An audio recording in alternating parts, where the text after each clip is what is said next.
সোহাগ মারে মুরাদের প্রতি লোভনীয় ইয়া করতো, মানে কইতো যে মারে স্বর্ণ দিব, টাকা দিব, আবার সুন্দর সুন্দর গঠর করে দিব। ভোলার চরফ্যাশনে 6 সন্তানের জননী আয়েশা বেগম পরকীয়া প্রেমিকের সঙ্গে ঘর বাঁধতে স্বামীর ঘর ছেড়েছেন। ওই নারীর স্বামীর অভিযোগ, ইওনোর অফিস সহকারী সোহাগ হাওলাদারের সহযোগিতায় মুরাদ হাওলাদার তার স্ত্রীকে নিয়ে গেছে। 19 বছর সংসার জীবনে তাকে নিয়ে সুখের সংসার গড়েছি, তার কোনো ইচ্ছা অপূর্ণ রাখিনি। আমি তাকে বিশ্বাস করে টাকা পয়সা, স্বর্ণালঙ্কার সহ পুরো সংসার তার হাতে দিয়েছি। কখনো ভাবিনি আমার সংসার এবং সন্তানদের ভবিষ্যৎ নষ্ট করে ইওনো অফিসের সোহাগের সহযোগিতায় মুরাদের হাত ধরে সে এভাবে চলে যাবে। আমি আমার সন্তানদের ভবিষ্যৎ নিয়ে উদ্বিগ্ন। আমার 6 ছেলে, এক ছেলে মারা গেছে, এখন 5 ছেলে, একটি এই সুখের সংসার। আমার এই সুখের সংসারের লাগে আমার বউ পোলা পাইনের লাগে আমি সব কিছু করছি। আমার ঘরের ভিতরে পর্যন্ত ওয়াশরুম সব কিছু আমার ঘরের থেকে বের হওয়া লাগে।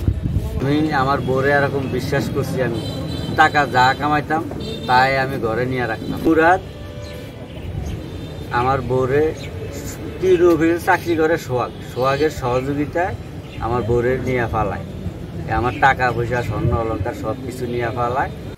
এই ঘটনায় গত 25 জুন স্বামী ইয়াকুব মিস্ত্রি বাদী হয়ে স্ত্রীর সন্ধান চেয়ে চরফ্যাশন থানায় সাধারণ ডায়েরি করেন। পরে শুক্রবার দুপুরে ছেলে ইয়াসিন বাদী হয়ে মাকে ফেরত পেতে উপজেলা নির্বাহী কর্মকর্তার কাছে আবেদন করেন। উপজেলা নির্বাহী কর্মকর্তা এ বিষয়ে প্রয়োজনীয় ব্যবস্থা গ্রহণে ওসি চরফ্যাশন থানাকে নির্দেশ দেন। চরফ্যাশন থানা পুলিশের হস্তক্ষেপে গতকাল রবিবার 6 সন্তানের জননীকে উদ্ধার করে থানায় আনা হয়। তবে চরফ্যাশন থানার ওসি জানান, পুলিশ উদ্ধার করেনি, ওই নারী নিজেই 3 সন্তানকে সঙ্গে নিয়ে থানায় এসেছেন। পরকীয়া প্রেমিক মুরাদের সঙ্গে তার বিয়ে হয়েছে, সে আগের স্বামীকে তালাক দিয়েছে। বিয়ের প্রমাণপত্র দেখেছেন কিনা এমন প্রশ্নের জবাবে ওসি বলেন, প্রমাণপত্র দেখাতে পারেনি, বলেছে 1 মাস পর দেখাবে। এদিকে স্বামী ইয়াকুব মিস্ত্রি ফ্যাশন স্কোয়ারে সংবাদকর্মীদের কাছে অভিযোগ করেন, তিনি এ বিষয়ে থানায় মামলা করতে চেয়েছেন। চরফ্যাশন থানার ওসি মোটা অঙ্কের টাকার বিনিময়ে ম্যানেজ হয়ে আমার মামলা না নিয়ে আমাকে গ্রাম আদালতে মামলা করতে বলেছেন। তিনি বলেন, আপনার 6 সন্তানের মধ্যে 3 সন্তান স্ত্রী আয়েশা ও পরকীয়া প্রেমিক মুরাদ নিয়ে যাক, আর 3 সন্তান আপনি নিয়ে যান। ওসি স্যারে ওদের থেকে মোটা অঙ্কের টাকা খায়া স্যারে আমার মামলা রাখতে চায়। আচ্ছা, আমাকে বলছে যে আপনি গ্রাম আদালতে যায় মামলা করেন। আচ্ছা, কোন থানার ওসি? চরফ্যাশন থানা। আচ্ছা, বলছে যে আপনার 3 ছেলে, 6 ছেলে, 3 ছেলে হেরা নিয়ে যাক, আর 3 ছেলে আপনি নিয়ে যান। আমার মামলা নিচ্ছে না। সোহাগ তো ইউনিভার্সিটি অফিসে চাকরি করে, সোহাগের সহযোগিতা, সোহাগের থেকে মানে কিছু মোটা অঙ্কের টাকা খাইছে, এই জন্য আমার মামলা। তাদের দ্বিতীয় পুত্র ইয়াসিন জানান, আমার বাবার সাথে আমার মায়ের কখনো কোনো ঝগড়া হয়নি। ইওনো অফিসের সোহাগ ও মুরাদ প্রতিদিন রাতে আমাদের বাসায় যেত। সোহাগ আমার মাকে মুরাদের প্রতি লোভনীয় অফার, স্বর্ণালঙ্কার ও টাকা পয়সা এবং সুন্দর ঘর করে দিবে বলে লোভ দেখাতো। আমার বাবাকে সহজ সরল পেয়ে মাকে ভাগাইয়া নিয়ে গেছে। এখন আমরা আমার মাকে চাই।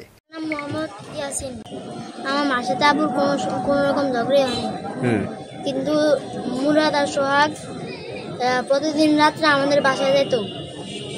তারপরে সোহাগ মারে লোভনীয়, মুরাদের প্রতি লোভনীয় ইয়া করতো, মানে কইতো যে মারে স্বর্ণ দিব, টাকা দিব, আবার সুন্দর সুন্দর গঠর করে দিব, এসব লোভ দেওয়া হতো। তারপরে আমরা পরে সরল সোজা পায়া, তারপরে আমাকে মারে ঢাকা নিয়ে গেছে। এখন আমরা আমার মাকে চাই।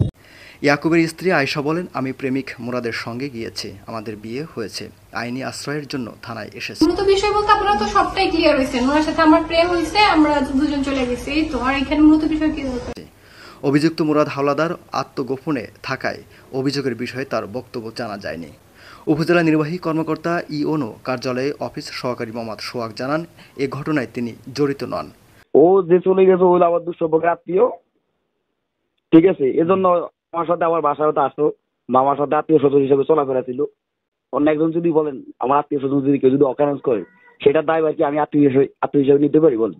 আপনি যেটা বলছেন সেটা ঠিক আছে। আমি বলছি স্যারকে যে যদি এই ঘটনার পিছনে আমার যদি কোনো সংশ্লিষ্টতা থাকে, যে আমি তারে আগে দিছি বা তারা আমি যাওয়ার সময় সহযোগিতা করছি, তাহলে আমি যে কোনো আইনগত সাজা বা প্রশাসনিক সাজা যেটা দিবে সেটা আমি মেনে নেব। বিষয়টা হচ্ছে আমি গত শুক্রবার বৃহস্পতিবার আমি অসুস্থ ছিলাম, আবার হাসপাতালে আবার অ্যাডমিট ছিলাম, সেটার ইয়ে আছে, রেকর্ড আছে, আপনারা পাইবেন।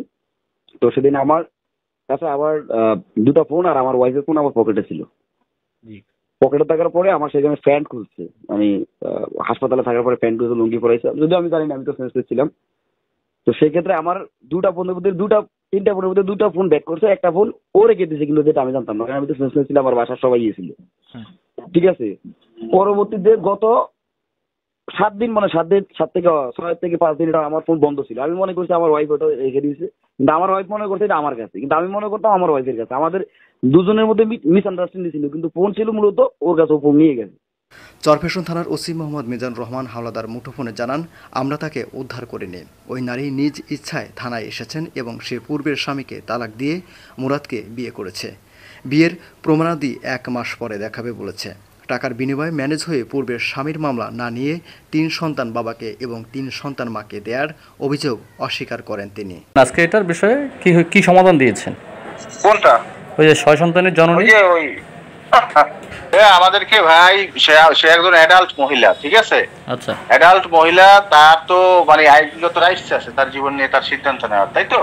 হ্যাঁ। তো সে আমাদেরকে কাছে যেটা স্টেটমেন্ট দিচ্ছে সেটা হচ্ছে এইটা, আমি যেটা আপনাকে বললাম। আচ্ছা, দাম্পত্য কলহ, পারিবারিক বিরোধ, ঠিক আছে, মানসিকভাবে অশান্তিতে থাকার জের ধরে সে তার ওই যে আগের স্বামীকে ডিভোর্স দিয়ে বর্তমানে এই যে ছেলেটা মুরাদ নাকি নাম, হ্যাঁ, একে বিবাহ করছে আর কি, ওই যে ঢাকা কাজী অফিসের মাধ্যমে।